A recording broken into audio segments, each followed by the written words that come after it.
दो बड़े घटनाक्रम तब सामने आए हैं जब मुसलमान ईद उल अधा भारत को मनाने जा रहे हैं। भारत ने पाकिस्तान की सीमा से सीधे राजकोट के पश्चिम में 100 किलोमीटर दूर एक नाटक शुरू किया है।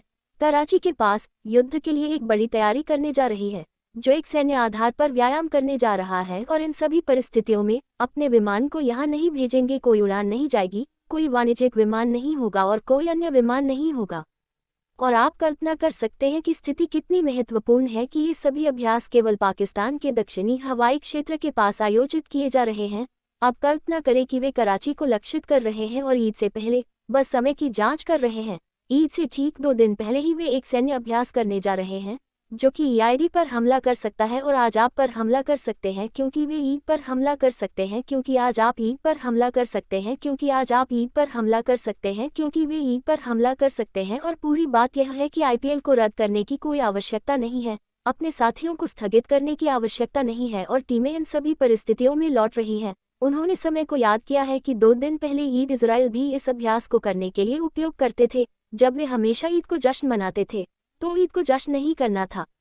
इसलिए अभी पाकिस्तान पूरी तरह से उच्च अलर्ट है और पाकिस्तान भारत में हर चीज पर नजर रख रहा है, जैसे कि उनके ट्रैफिक और शिपिंग मार्ग क्या हैं, क्या स्थिति है अभी, इतनी क्या है। इस समय जो अभ्यास कर रहे हैं उसमें सुपरसोनिक फ्लाइट ट्रेनिंग शामिल हो सकती है, हड़ताल करने के लिए, जो कि वे पर हमला कर सकते हैं।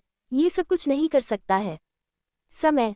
उन्होंने पाकिस्तान को एक बहुत मजबूत संदेश दिया है और आपको लगता है कि यह इतिहास की बात है। और दूसरी ओर भारत के इतिहास में अब सबसे खराब युद्ध का क्रेज है, जो अब इतिहास में कभी नहीं था। और आपको लगता है कि इजराइल और क्या कर रहा है। आप जानते हैं कि इजराइल ड्रोन प्रदान कर रहा है। अब वे इजराइल से आइस ब्रेकर मिसाइल लेने जा रहे हैं। यह आइस ब्रेकर मिसाइल क्या है? ये 300 किलोमीटर की सीमा के साथ एक मिसाइल है। यह पाकिस्तान पर हमला कर सकता है, जबकि यह अपनी सीमाओं के भीतर है और यह एक क्रूज पर ले जाने के लिए एक भारी वारहेड ले जा सकता है। वे इसे राफेल एयरक्राफ्ट या हल्के हमले के हवाई जहाज़ों या हेलीकॉप्टरों से जोड़ देंगे। अब आपको लगता है कि वह क्या करने जा रहा है? जब पाकिस्तान ने शोध किया तो आप जानते हैं कि हमने उनके पूरे सिस्टम को जाम कर दिया है। अब वे वास्तव में काउंटर ला रहे हैं। इन फ़ोनों की नेविगेशन सिस्टम कुछ नया नहीं है। हमने हाल ही में आपको बताया कि हमने उनकी नेविगेशन सिस्टम को जाम कर दिया है, कि हमने उनकी तकनीक का उपयोग किया है। हम उनकी स्क्रीन को खाली कर रहे हैं। भूख की छवियां वह धड़कता है कि क्या आप जानते हैं कि इजराइल की तकनीक कैसे काम करती है? यह इस तरह से काम करता है कि आप जानते हैं कि इजराइल की तकनीक कैसे काम करती है।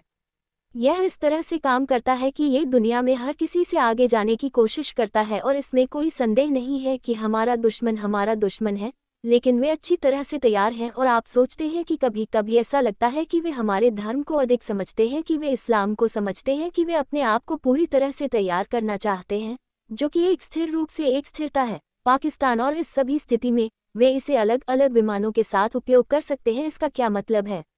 अगर पाकिस्तान ने इजराइल से कहा है कि अगर पाकिस्तान आप पर इलेक्ट्रॉनिक जामिंग का उपयोग करता है तो यह इसे रोक देगा, और जहां सिग्नल किसी भी कारण से खो जाता है, जहां जीपीएस काम नहीं करता है, वह वहां भी इसका उपयोग कर सकता है। और साथ ही साथ इजराइल ने उन्हें आश्वस्त किया है कि यदि आप किसी भी तरह से गाइडेड हथियार का उपयोग करते हैं तो ये भी इस्तेमाल किया जाता है, कि यह कारण ये ठीक से चला जाता है और अपने लक्ष्य को हिट करता है।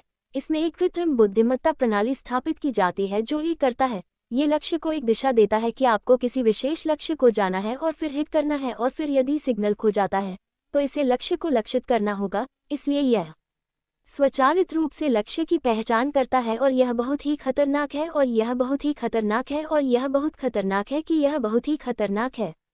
इसका मतलब है कि रडार सिस्टम बहुत कम अवलोकनीय है और वह इसे हल्का नहीं कर सकता है।